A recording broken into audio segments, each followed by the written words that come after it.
Hello, it's Joe Glines. In this tutorial we're going to cover how to automate doing some web scraping and populating. I think this video we're just going to talk more about the fundamentals and then reading some of the stuff on the page.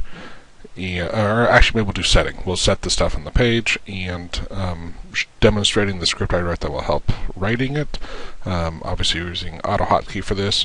And for that also, you should know already that with COM, the Component Object Module from Microsoft, you have to use IE in order to navigate with COM and do stuff with do the web scraping stuff, which IE is definitely not my favorite, but the fact that I can automate a web page and then manually switch over and start using the browser itself, which is a real benefit to me. If I can have IE go do some stuff, but then I can also, like logging in, I can log in, automatically go to a page, log in, and then start typing in the same browser. So anyway, I did want to warn you that I am not a programmer, which means I think there's some pluses in that I probably will speak a lot more in layman's terms where people can understand it. At the same time, I might misspeak and not state things accurately. I think for the most part my stuff will work, but it may not be the technically accurate way to describe something. This, by the way, this is going to be, it's an empty script right now, just as our default, what we're going to be using for where we're going to write our syntax. And then I have an open window here that we're going to, with Amazon, just because I think almost everyone's going to have some sort of Amazon account, and we can demonstrate how to use it. Now, the other tool I use, and by the way, in my menu tool that I'll make available, you can, let's see, if you click here and go to helpful links, here are this tutorial from Jethro. That's what I read this years ago and learned an amazing amount, and I kept going back to it over the years, and even now I still go back and learn more and more. Mikker's tutorials, same way. They're both in the AutoHotkey forum. Both of them are invaluable to understanding how to use IE. I just thought actually having a video demonstrating it might help clarify some of the points. These other resources like the W3 schools, this Dotto, are very helpful for especially understanding the DOM, the document object module, which is how you really kind of understand what you need to grab from the web page. And then this IWebBrowser, this is why I brought it up. This will bring you, let me throw it over here. So this brings you to a web page where you can download the different versions and then use the tool. So see, they have a screenshot here. I'm gonna go ahead and launch. Oh, you know what? Here I'm going to store this video in case it ever gets separated from the forum. And here is going to be the link to the AutoHotkey post, which I haven't done yet, but I'll post it there. So let me close that. All right. So now I'm going to pull up this menu, right? This tool, this IW2 Learner tool, and what it allows you to do is to an IE you can drag and look, see how it understands you're in the IE page. And what it starts doing is giving you the name or an ID if they're populated. They're not always there, but it's also notice up here in this input. So this is how, and also this show parent structure. This helps you understand. This is the full page itself. Here's the body ID. The closer we get down, you'll see how it's hierarchical, right? This is the like. Let me go back into here. That label, right, that is very little, but the more you go up, the bigger the area, right? And there's a lot of other stuff here, but when you drag it, that's what's there. So hey, let's get going. First off, the first thing you need to do if you're going to do some anything with IE is you need to either create a new IE object or get a pointer to it, right? So in my menu here, if I hold down Control and left click, these are the things I can select from, right? So first thing, like as I just mentioned, we need a pointer, right? I can either create an IE object, or I'm going to get a pointer to the current IE window.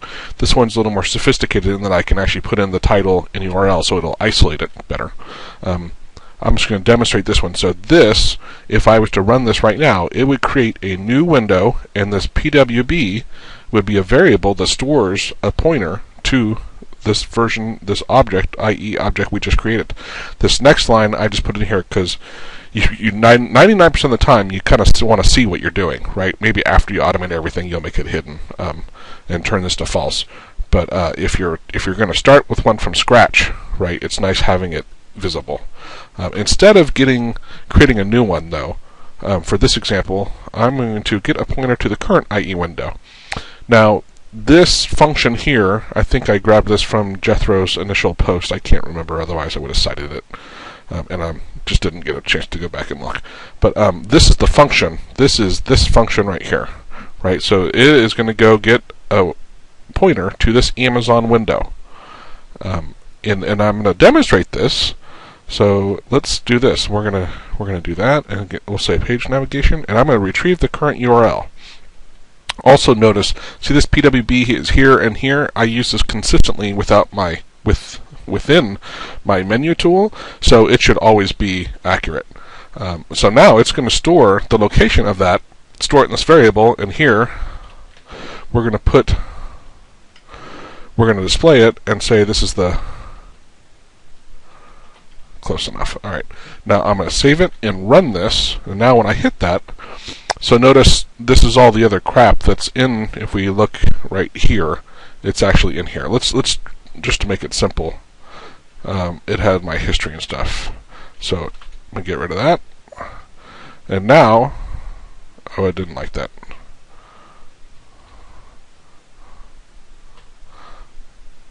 Sign in, encoding, ETF. Well, you know what?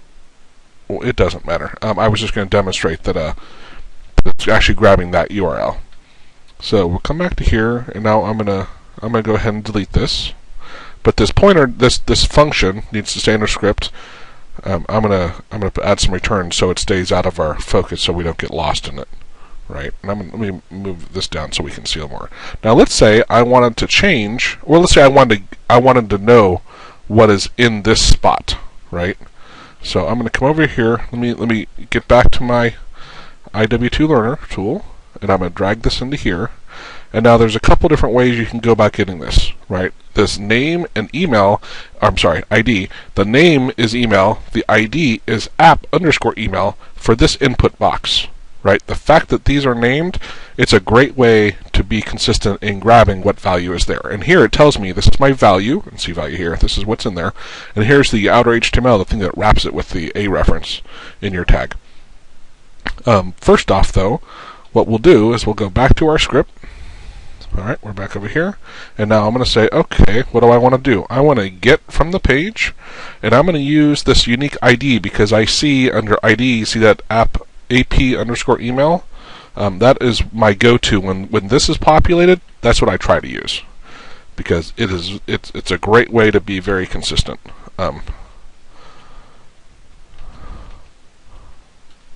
So now I'm going to reload this and run it, and notice, see, it just first off, of course, it grabbed the pointer to the page, and then it said, okay, in this app email value, store that in variable, and then let's display it. Right? I could have, let's see, that was that. So name, let me comment that out. And I'm going to go back to my menu and say, let's say the ID wasn't there. Well, I can say named array. This, if there's dashes in the name of the ID, you have to put it in this way. And it is pretty obvious what you have to populate. So here, and I'm going to say, well, I guess I could type email. Right? And it's get elements by name. See this? Get elements by name, right? And this is the name, and this actually brings back an array of all of the elements named email because there can be more than one. They're 0 indexed, so the first one, with any luck, look, still pulled it back. And just to demonstrate that this is actually working, oops, I don't want to save that. I wanted to rerun my script. So see, it's grabbing from that page each time it runs.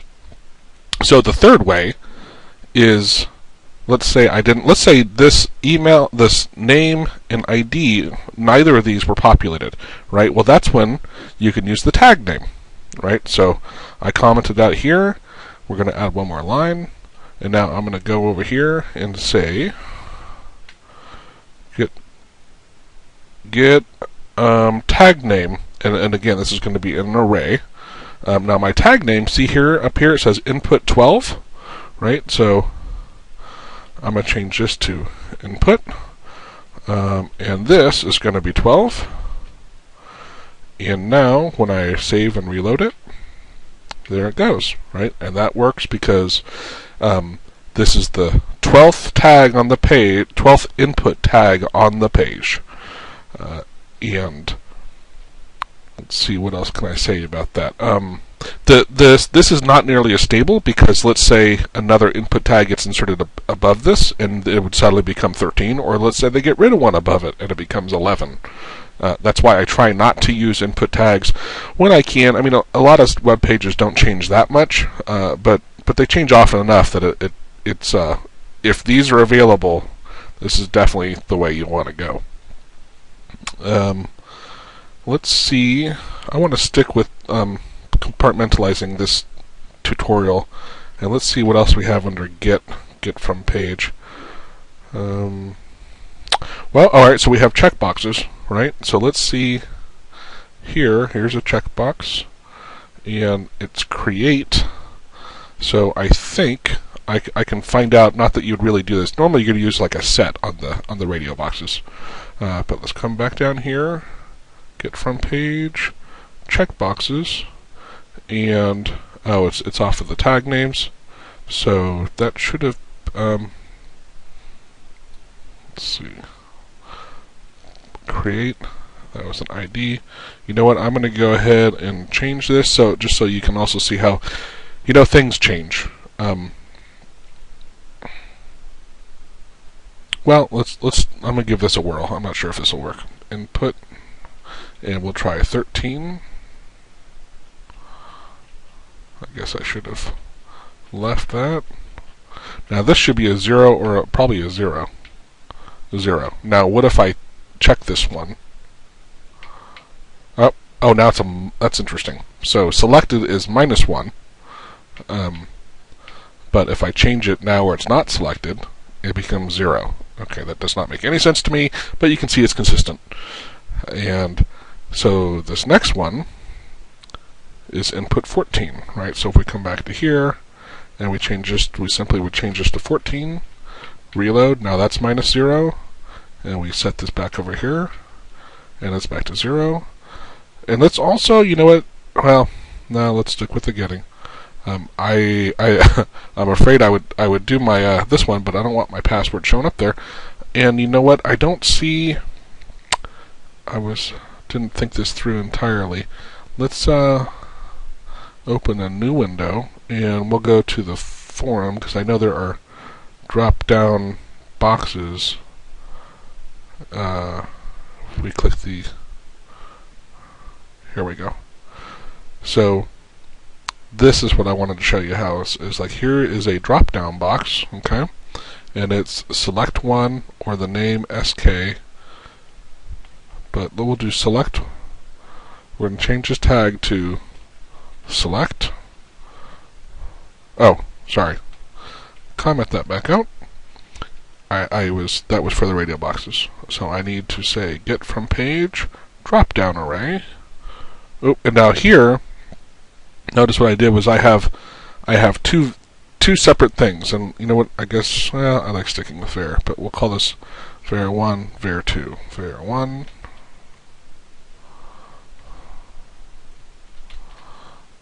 var2. And now I need to say select. They're both going to be select one.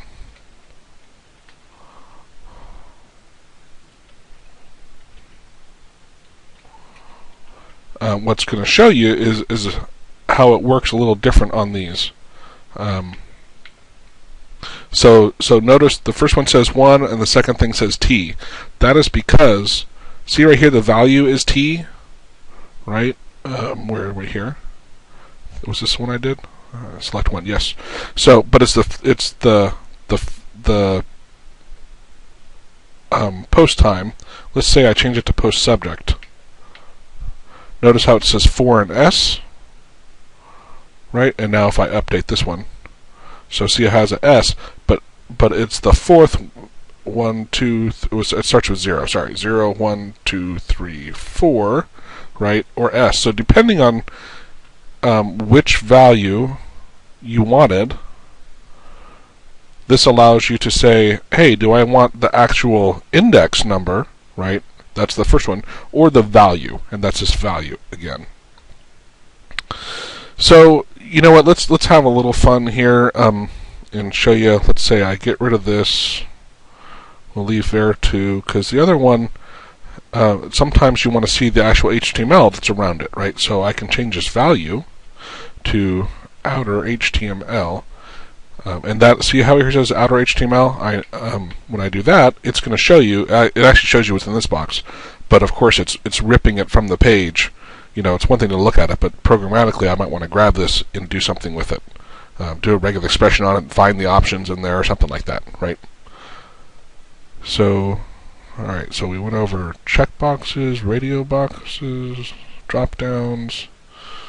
Let's see what else I got here in the get. Get all text on page. So let's say for some crazy reason you wanted to get all the text on the page. Oh, look at that. I need to fix this. Var equals. Now when I run this, it grabbed all the text on the page. You know what? A message box isn't the best thing to display that in. Let me do my...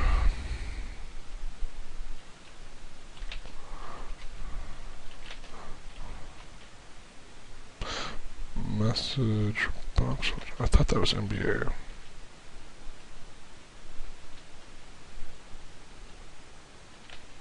There we go. Oh, and look, it's fair. Okay. So this is going to show it all where I can, let me minimize this one. I can scroll around and show you. It grabbed all the page, all the text on that page, in just plain text, right, and grabbed it all. So this is just a hot string. I just couldn't remember exactly what it was. Let me get rid of that. And then, you know what? Let's go back to here, and we'll go back to this menu. And where's my get? Get all links on page. This is a pretty cool one. So I went through and did something where I can go through and get. It's a little more complicated, but this gets all the links. First, you get a pointer to all the links in the document, and then you need. Then what I'm going to do is I'm going to loop through. It gives you. So because that's an object, I can say links.length, and they'll give me the count, which then means I'm going to loop through all of them, right? And basically, hey, if the link isn't empty, go ahead and I replace some of the line breaks and tabs, and then this last one, I say, okay, now put the number, put in 3 spaces, put in the link. The link for it, the outer HTML, and I thought, which I don't see, maybe the link is the text, but watch when we run it. So I'm going to save it and reload it. So this just gave me, starting at 0, right, there were 10 links in the page, and here's the text, right, here's the text, each one, and then here's the actual outer HTML for each one. So sometimes you're trying to figure out what it is on the page that you're looking at, right? Looking for. This is a nice, easy way to see when there's hundreds of them. You can scan through it quickly, and it's just one I built into my menus here. So let me go back and get rid of all of that. And let's see. Oh, you know what?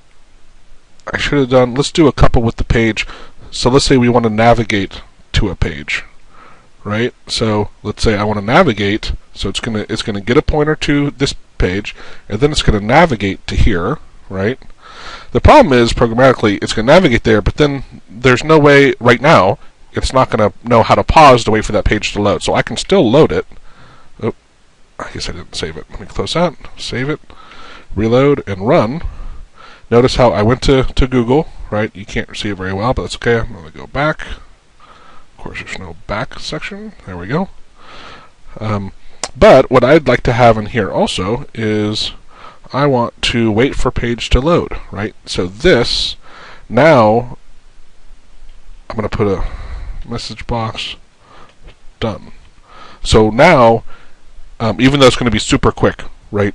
It's going to navigate to this page, and then it's going to wait until the page is done. And this while is a little while loop. It's a 2-line loop, and it's going to basically, hey, if this thing doesn't say 4, I think I can't remember what it is. It's not 4, but 4 is like it's waiting, or it's just basically not loaded. Maybe 4 is done loading. So now when I save this and reload it, the message box done isn't going to come up until that page is done loading, which of course, because I just went there, it's going to be super fast. But it programmatically, right, this is how you can take care of that. And let me see, what else did I have under the page? So if I have history, length of history, this one was going to store the history count for me. And I think it's of this active session, excuse me. So I have 4 in my session, so I can go back, I'll comment that out. And let me say now I'm going to go, I'm going to navigate backward in history, and this would make it go back 1 page. I'm going to go back 2 pages, okay? Now when I load it, it's going to make it it's going to look at the history of this browser window and go back to whatever it was 2 ago, right? Or I would use my menu, but I'm going to say now go forward 1. So positive numbers are going forward, negative numbers are going backwards. And I think that is, yep, all of those. We got enough with the pointers, that's fine. And the get, let's see what's under get all links on page and miscellaneous. If you wanted to know your user agent or the protocol or the path, like here's a good example. So let's say parameter after the question mark, right? So there's search, so it is going to grab, I believe, everything after this question mark and display it. It's of the local URL, so see, so interesting. It includes a question mark, but you might want to know that what parameters are in there, right? And so it allows you to just grab that. I think another one is, get miscellaneous. We can do the host, the hash. Let's say I wanted my user agent.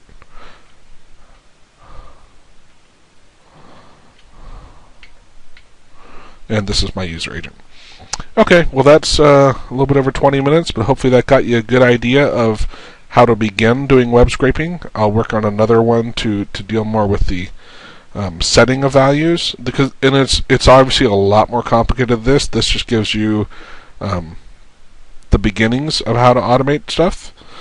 But I hadn't seen any videos on this, and so I wanted to make it get it out there and give you the script, the menu script, which I'll post, that makes it much easier. Maybe next time we'll work on setting and clicking stuff. But that's it. Hope you enjoy, and looking forward to comments. Thank you.